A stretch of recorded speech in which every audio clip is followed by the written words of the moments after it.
Hey, what's going on, guys? Welcome back. It's Claytano. Thank you so much for tuning in as always. And today we are doing a how to rune video. I haven't done one in a very long time, but we're going to be doing it on Ariel.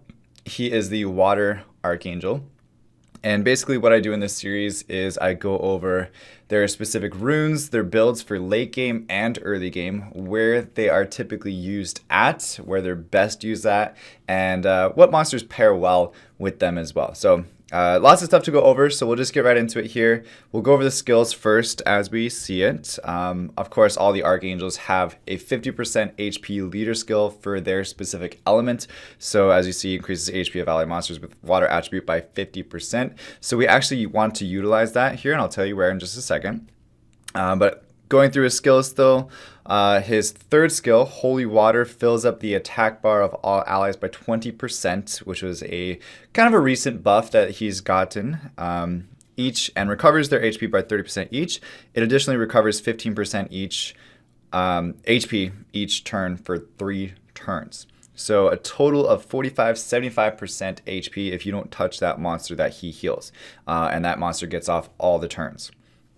It's reusable every 5 turns with the cooldown reduction from the skills that you Devilmon up, and the recovery is increased by 10%, actually 20% per the Devilmon as well. So his second skill, Archangel's Blessing, will recover an ally's HP by 50%. It's the same as the Wind Archangel as well, same as the Light Archangel. Now it has just a 3-turn cooldown, so it's very low, and he can use it quite often. So Ariel is actually one of the best healers in the game as it stands right now. So keep that in mind as we go along as well. Also, you can get it down to 3 turns with the Devilmon. It originally starts at 5 turns, of course. And then Heavenly Sword, same as all the other archangels. They're pretty basic, really. Attacks with a Heavenly Sword, removing a beneficial effect on the enemy with a 75% chance, which is pretty high. And the damage increases according to your defense, which is nice because anytime you do defense damage or damage according to your defense while you're a tank unit, it kind of helps. It kind of helps you do a little bit more damage, build a little crit rate on it. Could potentially eventually hurt after a while. But you get more damage based on the Devilmons as well.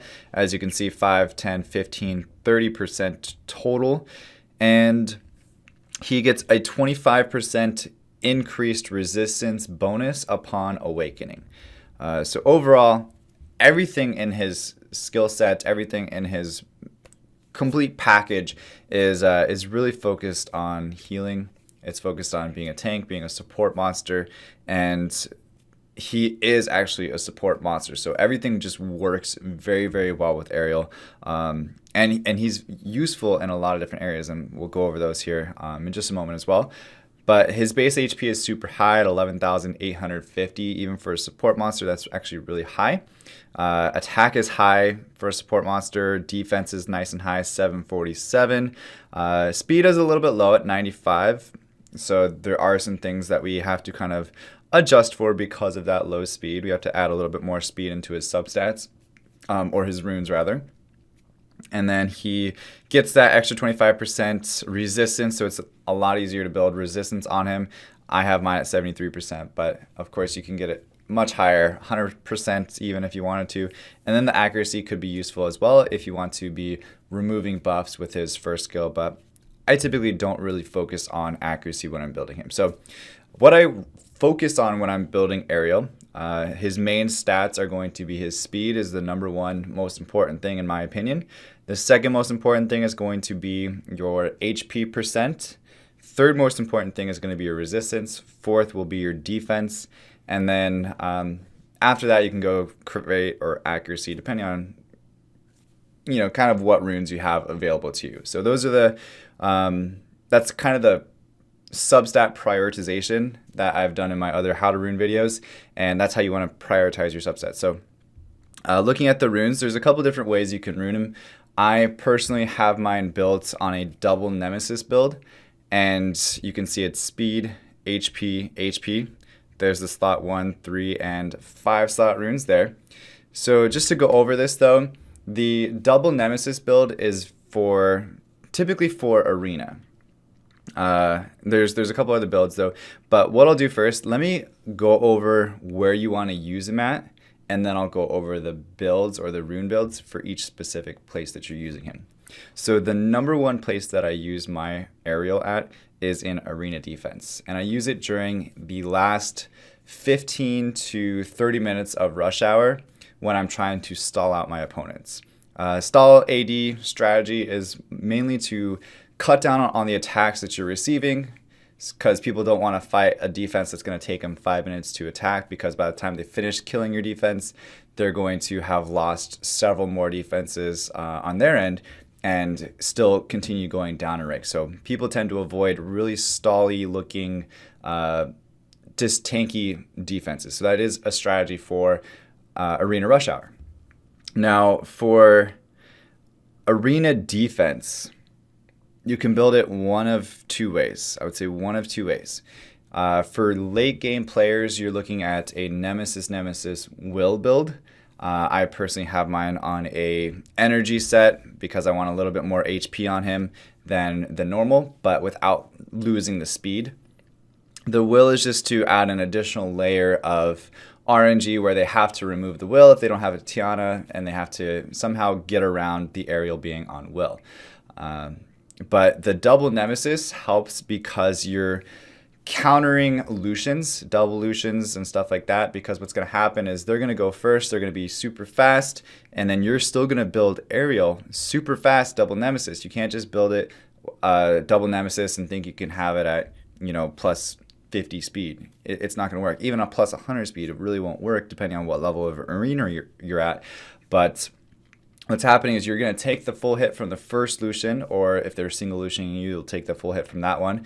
You'll stay alive, you'll stay living until the next Lucian goes, but in between the first Lucian and the second Lucian, you're cutting in, you're healing up your team, you're also increasing your team's attack bar by 20% each, and you're giving your team a chance to cut in, everybody cut in between that second Lucian to kind of get themselves prepared again for that Lucian. Okay, so on arena defense, I would 100% recommend building Nemesis will if you have it. If you are early game building an aerial for arena defense, I would really focus on just being very tanky, being very as fast as you possibly can. I would still go speed, HP if you can on aerial. If you don't have violent runes just yet, I would recommend using guard runes. I would recommend using energy runes. Swift runes are even viable early game if you're only able to farm giants at that time. And then I would just build them speed, HP, and prioritize the same substats that we went over previously. If you don't remember them, just kind of rewind and go to that portion of the video once again. But it's pretty basic. Like I said, build it as fast as you can and as tanky as you can. And then your rune quality kind of depends on how fast and how tanky that's going to be. But for double Nemesis, if you're building double Nemesis late game, you really want to just be as fast as you can, like 130 plus speed, 120 plus speed. The faster you are, the faster Lucians you can handle without being double Lucianed, and that's a huge thing in Arena Rush Hour.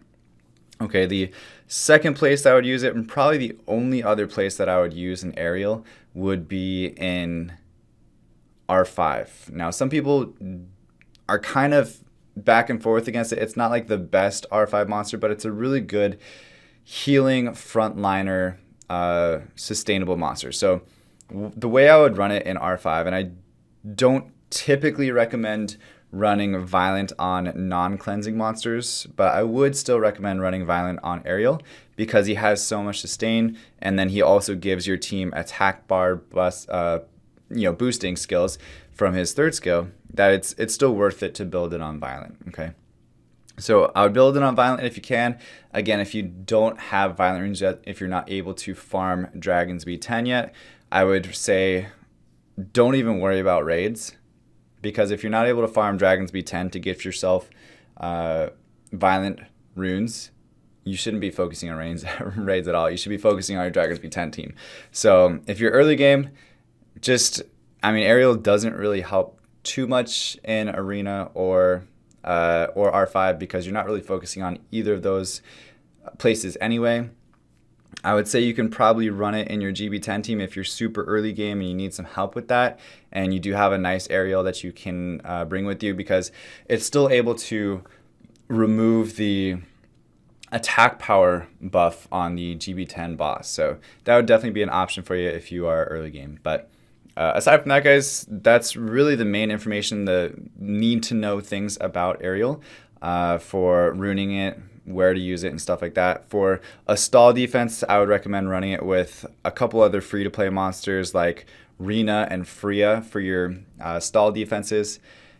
I would say those are really the best options to run. So even if you do have better nat 5s, I would still just stick with Rena and Freya. Freya is an amazing monster. Don't try to switch any of those two, and then put in maybe another like Camilla if you have it, or something else super tanky, maybe another fire monster or Kumar or something like that. Something that's not going to die to Lucians either. Okay. But other than that, guys, hopefully you enjoyed this video. If you did, if it made sense, if you learned something from it, definitely go ahead and hit that subscribe button. Also give me a like. And we'll just be running down the monsters again for the How to Rune series. I haven't done one of these again in a very long time, but I do want to get back into it. So other than that, guys, thank you so much for watching. As always, stay soupy, don't be potatoes, and I will see you guys tomorrow. All right, peace. What's going on, Soup? It's Claytano. Be sure to subscribe for more content every single day. If you missed yesterday's video, you can check it out here, and subscribe to my vlog channel for behind the scenes footage of my life. If you want to stay connected with me personally, go ahead and hit me up on any social media platform at Claytano, and I will see you guys tomorrow.